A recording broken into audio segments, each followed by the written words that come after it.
को मैं कहना नहीं चाहता था क्योंकि उनको मैं इतनी गंभीरता से नहीं लेता, लेकिन मैं कहना चाहता हूं कि लोकतंत्र है। अगर मेरे एक कार्यकर्ता की तरफ बात उठी तो इस बार हरदोई पैदल आऊंगा, मेरी बात को याद रखना।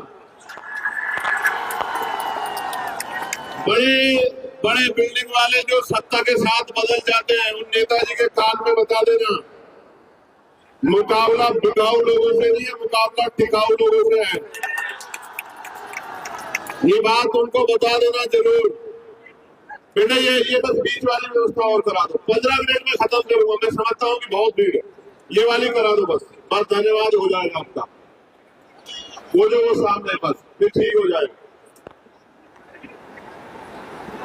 चलिए गौर कीजिए प्यारे साथियों, आज हम लोग हरदोई में एक महत्वपूर्ण अवसर पर और आजाद समाज पार्टी भीम आर्मी के संघर्ष को मजबूत करने के लिए इकट्ठा हुए।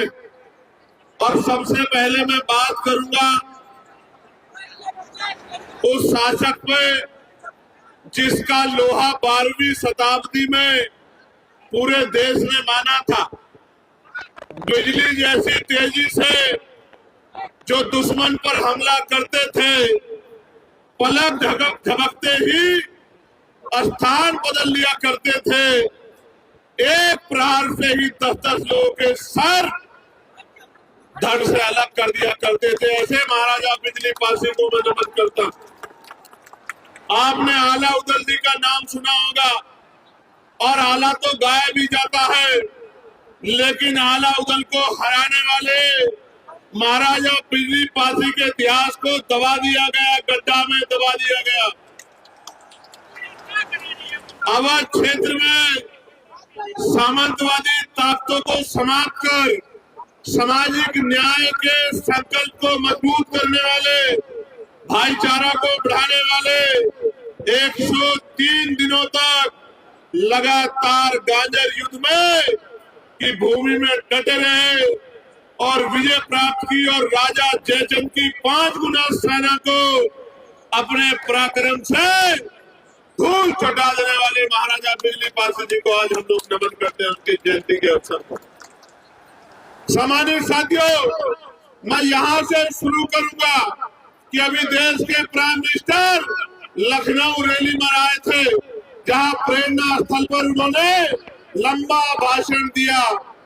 प्रेरणा स्थल पर खड़े होके और महाराजा बिजली पासी का नाम 10 बार लेने का काम किया अपने भाषण में। कितनी बार?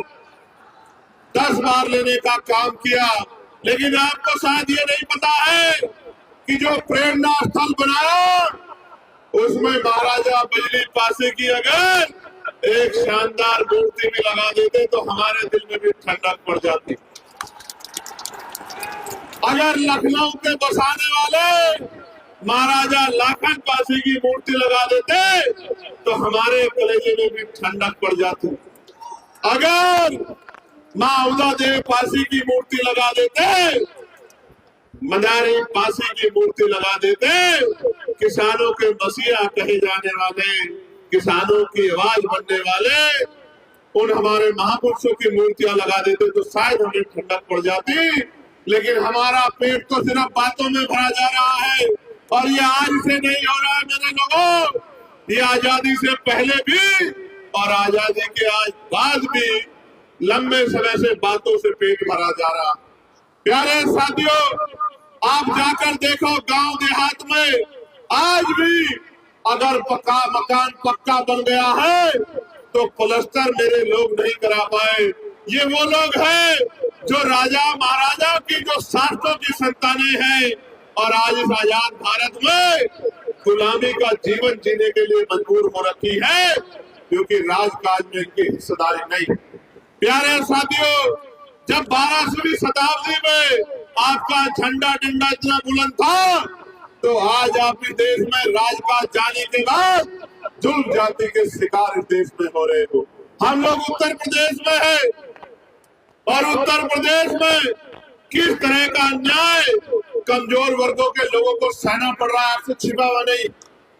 आज यहाँ बहुजन समाज का ये जो बड़ा सा जनसमूह इकट्ठा हुआ है, ये दलित, पिछड़े, मुसलमान, आदिवासी, जैन, बौद्ध, ईसाई, अल्पसंख्यक समाज के लोग, ईसाई समाज के लोग बड़े पैमाने पर इकट्ठा हुए।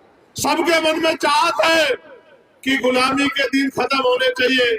मैं एक बात आपको बताना चाहता हूं, इस देश में कौन हमारा अपना है, कौन पराया है, किसने हमें क्या दिया है और किसकी वजह से हमें गुलामियों की बेड़ियां सहनी पड़ी है, जब तक मेरा नौजवान नहीं जानेगा तब तक बात आगे नहीं बढ़ी। आप याद करो, और मैं जो बात कह रहा हूं आप इसको चेक कर लेना।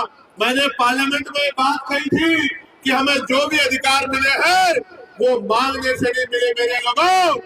उन अधिकारों को हमारे महापुरुषों ने अपने 4-4 बच्चों का बलिदान देके छीनने का काम किया, लड़ के लेने का काम किया।